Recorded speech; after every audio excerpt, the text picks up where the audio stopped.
President Obama has followed through on his promise to bankrupt the coal industry, and now Hillary Clinton, even though she apparently backtracked on her pledge to, quote, put a lot of coal companies and coal miners out of business, still sticking with the idea that clean energy should trump the particular jobs that are coming from coal. So the big question is, this election, how important is this issue? Let's bring in the man himself.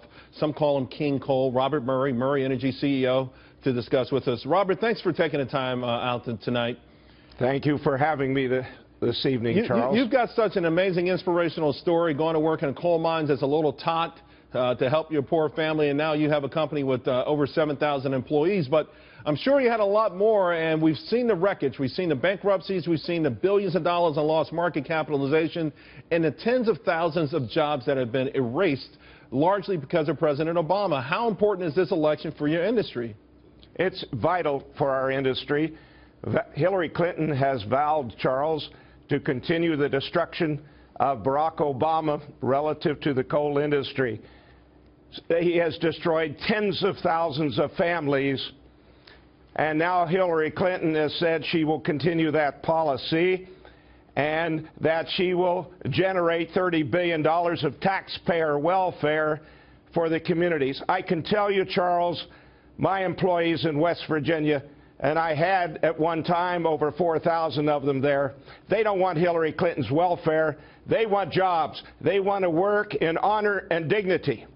Well, Robert, what do you say to people that say the term clean coal is oxymoronic and can never happen, and that ultimately so many people die because of pollution and particles in the air, that this is the right thing to do, to push your industry out of business?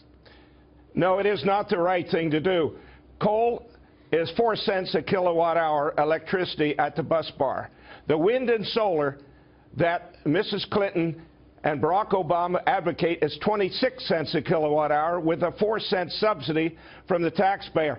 So they are not only destroying coal miners' lives, they're destroying low-cost electricity for that mom that's listening to me right now that's trying to make ends meet, because their electric rates are going to go up $300 billion in the next few years, according to the studies I have. For the manufacturer, for the global marketplace, he's not going to be able to compete. And for people who live on fixed incomes, yes, I grew up poor. I know what it is. They're going to pay the highest percentage of these electric rates for no environmental benefit at all. The Earth is cooled for 19 years.